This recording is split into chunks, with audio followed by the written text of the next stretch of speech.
Hey everyone, how's Hey. it going? So, just got out of Knives Out. This is George's second time seeing it. The first time, I was on the way and my car broke down and I had to call AAA, but George came and rescued me and then went to go see the movie. So, which I'm really thankful for. That was honestly a fun event, but Yeah, for me at least. yeah. I mean, thankfully my car's in the shop. It's getting Yeah. fast, so I'm fine. I get to pick it up tomorrow. Woo! Looking forward to that. Nice. You don't have to keep Nice. driving my wife's car. Now I don't like my wife's car. Just I want my own car back. You know what I'm saying? Got you there. And then Shannon was gonna join us tonight, but she had a really late work meeting, and so she's gonna see it tomorrow. So we are gonna do a Knives Out spoiler review Thursday, and then wait for it. We're gonna do all Star Wars reviews for Force Awakens, Last Jedi, and Shannon finish those two movies, and then we're gonna give our input of what we think of it, and we're gonna hear from Shannon what she thought of it, and then of course we're gonna do our big not midnight, I think we have a 7 p.m. showing for the opening Something day. like that. So we're gonna see the opening. We'll try to get that out as fast, I think, as we can. Oh, I'm gonna when that Night 7 out. p.m. Yeah. That's the one video Just like Frozen. Joker. Yeah, like I want that up and loaded that evening or less than 24 hours as soon as I can. But yeah, so Knives Out, I just saw it, and I can officially say I'm a huge fan of Rian Johnson, his directing and writing. Every movie that I've ever seen him direct, and so the first movie he made was Brick, which is so good. Go back and watch it. Jordan Levitt. Oh, gosh, what's his name? Jordan. He was Robin in The Dark Knight Rises. Levitt. Yeah, guy. Yeah, that's one of his first movies as a young kid. And then of course Rian Johnson wrote and directed it. Then we had, of course, the great Looper with Bruce Willis, and again, I love Joseph that movie. Gordon-Levitt. Yep. So Josh. I'm waiting for them to make another movie where they're in it together, because they made two. Yeah. You saw Looper? Oh my gosh! Yes, I love that movie. Oh my goodness, that was real interesting. Like, Yeah.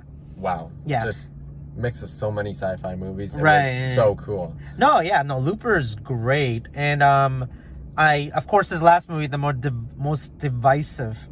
Divisive? What's the word I'm looking for? Divisive. Definitive. No, just like dividing. Oh yeah. Divisive Star Wars movie, The Last Jedi, which he also wrote and directed, and I think he did a great job with what he was given, because you got to remember, a lot of people compared The Force Awakens was just basically a New Hope reboot, which they're not wrong about. So Sure. now Star Wars fans are complaining it's too different. I'm like, you can't win with Star Wars fans. It's kind of annoying, actually, because like people just complain for the sake of complaining these days. But anyways, I'll say this. I had problems with The Last Jedi. Not enough for me to hate the movie. There are just parts of it that I didn't like. But, like, for me, the prequels were, like, hard to sit through. Like, literally, I could not... They were just too cartoony for me. Except for the Revenge of the Sith. Yeah. Which is the one... I think that's the one where Obi-Wan and Anakin fight, and then he becomes Darth... That's Revenge of the Sith. Yeah. I'm like, am I saying the right movie? Yeah. That one was actually that was the best, I would have to say, of the The bar is pretty low with the prequels, but that was the best one. Yeah. In fact, I would say they didn't need 3 movies to show that. They should have just shown that movie and combined episode 1 and 2 together. Anyways, I felt like the second one, they were really trying to introduce Anakin's new character with Kristen Haydenson. Yeah. I feel like because, like they were transitioning from him as a boy to him kind of grown up. Right. It was like it was gonna be awkward doing that movie. So, but yeah, by the third one, that was that was so good. I love Yoda in the third one. Oh yeah, the third one, so good. I still think the reason he ran away in the prequel now is because of Baby Yoda. Yeah. It has to make sense. Like, what else? He wasn't hurt. He was just like, okay, I'm defeated. Bye. Peace out. He's probably thinking, oh my gosh, I gotta get to Baby Yoda. Yeah. That doesn't make any other sense, really. Because, I mean, like, it just... Well, at least Obi-Wan had a reason to leave. So Yoda had to have had, a similar reason, actually. Yeah. Well, anyways, Knives Out. Yeah. Sorry about that. Knives Anyways, Out. Great. It was great. And I have to say, I don't love it. Like, people are like raving about it, like the best movie of the year. I think that's the hype is a little too high for that movie. It's a good movie. I found it very entertaining. I was bored the first half because I didn't understand where it was going or what it was trying to set up. But it was a good setup if you see it in context after you watch the movie. It's like, actually, the first time I saw this movie, I walked in right during the start of the interviews, which is the perfect time to actually start this movie, in my opinion. Because right. You don't really need all the first 10 minutes. The first 10 minutes don't need to be there. With their mom. Actually, thank goodness I skipped that the first time. I caught more actually watching it the first time than I did this time. Right. Which is really strange. It has a shaky start. It definitely has a shaky start. But now, once the interviews are done, there's a part of the movie where they're just like, if you've seen the trailers, if you know what this movie's about, the father dies, and then James Bond is investigating basically everyone in the house who could have done it. Is it suicide? Is it a murder? And it's a mystery. It's a mystery, but he's interviewing different family members. It's like I barely paid. I'll be honest. I don't remember any of those things except for when the mom went, "Oh, you're the famous investigator that's on New York Post or New York Times." That was in the trailer. I remember that in the trailer. That's in the trailer. Okay, so I don't think I ever saw the trailer for this. I think I just heard about it and then just went to go see it. But so the first half hour is shaky, but after that, once the interviews are done and he's actually doing investigating, and that when the plots actually start to kind of come together and there's more feedback coming, what could have happened, I was zoned in at that point. And then this movie has one of the best endings I've ever seen to any movie. Oh, definitely. Oh, definitely. My God. It's so much just unravels right at that point, and you're just like, holy crap. And it wouldn't have unraveled prior to that either. Right. So it's like it is a perfect ending. Downright perfect. Oh yeah. And the first time I heard Daniel Craig's accent, I was like, I don't know if I like this. I've heard some people really don't like that, and I'm gonna be honest, it does sound fake, and I think, oh no, I can't say it. It's a spoiler. You'll have to see in the spoiler review. I'll talk about it. But there's a scene that's really funny, and it's probably because it's kind of like Chris Evans.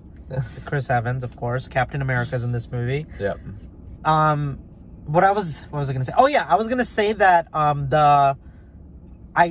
you go from James Bond to this character, it's a little off because he's so serious and in that movie as James Bond, and he's like this crazy superhero. He's much more like Sherlock Holmes. Back Sherlock Holmes, just kind of it's he's very funnier. chill. He doesn't. Even though he's investigating and doing all the investigating stuff, he's not in the action. Lots of times, you're used to seeing him in action. In this, he's just he's kind of just surveying everything. He's not actually saying anything definitive or anything like that. It's just he's taking up as much information as he can, and that's it.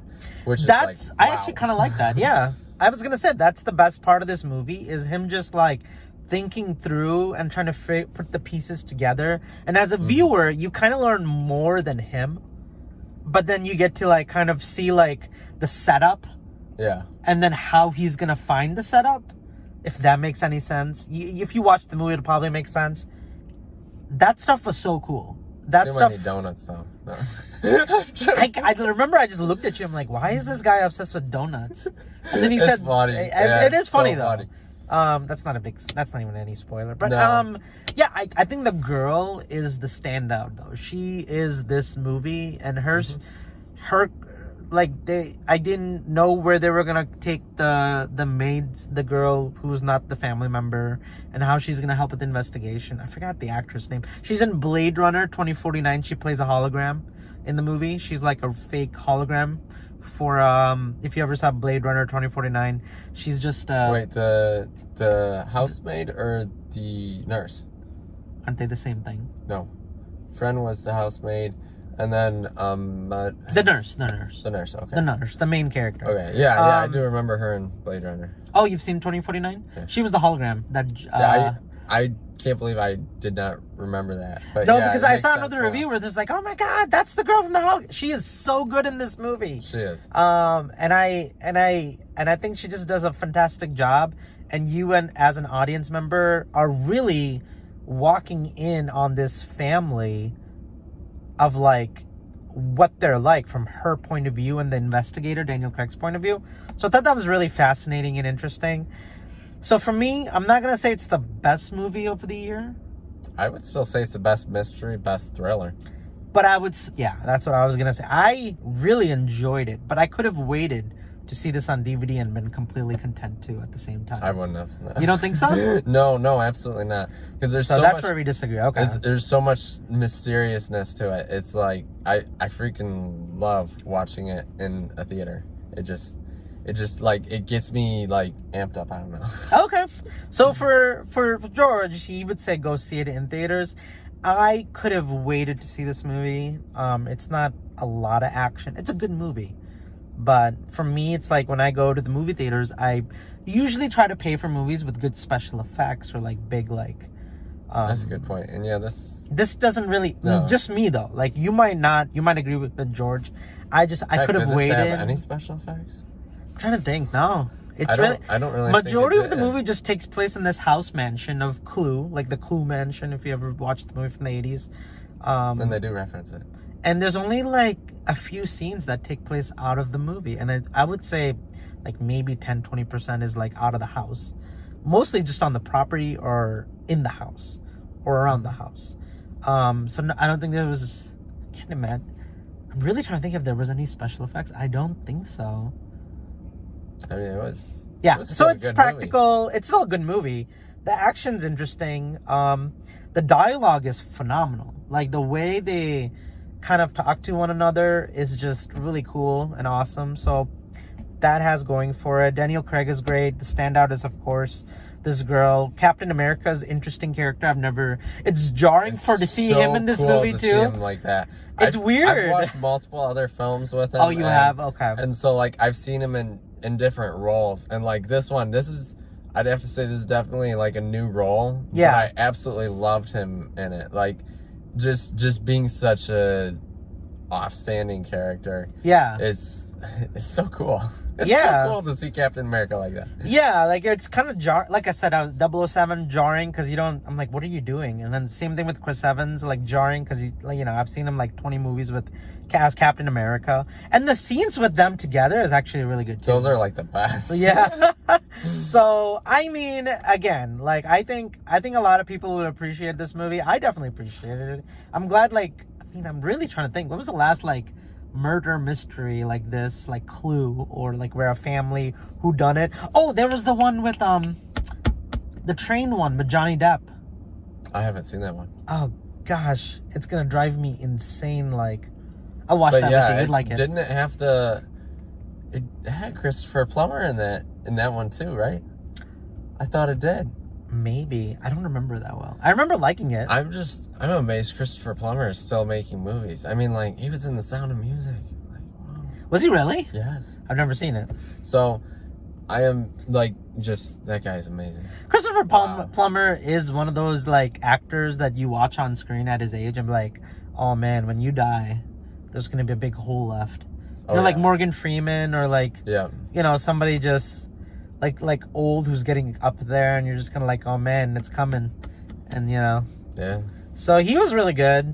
Of course, he didn't have a lot of scenes in this movie since it's about him and his murder, but that's in the trailers. If you haven't figured that out, I don't know what to tell you. But the few scenes that he was in, he was of course outstanding.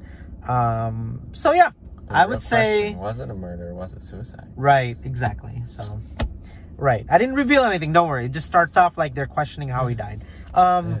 So I would say really good movie, but you could wait to see it on DVD, Blu-ray. You don't have to go out of your way to see it.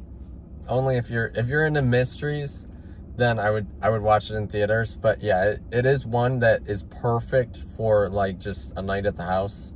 Yeah, to be honest, like a rainy night on a Sunday. Oh my goodness, you'd really get into it like with this movie. Yeah, not too long, not too short, just has that sweet spot, I would say, where it doesn't overstay its welcome. It does what it needs to do, and then it just it has a grand finale like fireworks. That's true. So yeah, we'll do our spoiler review Thursday, and then we'll do our big like Force Awakens, The Last Jedi reviews before, of course, the big Rise of the Skywalker. We should probably get Shannon a ticket. I think she's been texting us. Yeah, like I was gonna buy her ticket today, like if she showed up, but she doesn't have the entourage thing. But we need her to go with us because I feel like that's one that cannot wait. You know what I'm saying? Yeah, it's got to be night of. Yeah, we gotta see that. Yeah. So, and then alarms are going off around us for whatever reason. Oh, nope, they're off, back to being off now. Yeah. Anyways, that's our review. Look for our spoiler review. We'll do our pre-reviews for the Star Wars movies, Force Awakens, Last Jedi. Shannon just saw it. She's going to review it for the first time, and then we're going to give our input. So look forward to that Thursday, this weekend. Have a great time, guys. Go see Knives Out. If you do, leave a comment below, which you guys have been doing a lot lately. That's awesome. We read them, we reply them. Oh, shoot, we got to reply to those 21 Bridges. Did you see the comments on that yet, or no? I haven't had a chance to quite yet, but we will reply very shortly. For sure. All right, take care, guys. Bye.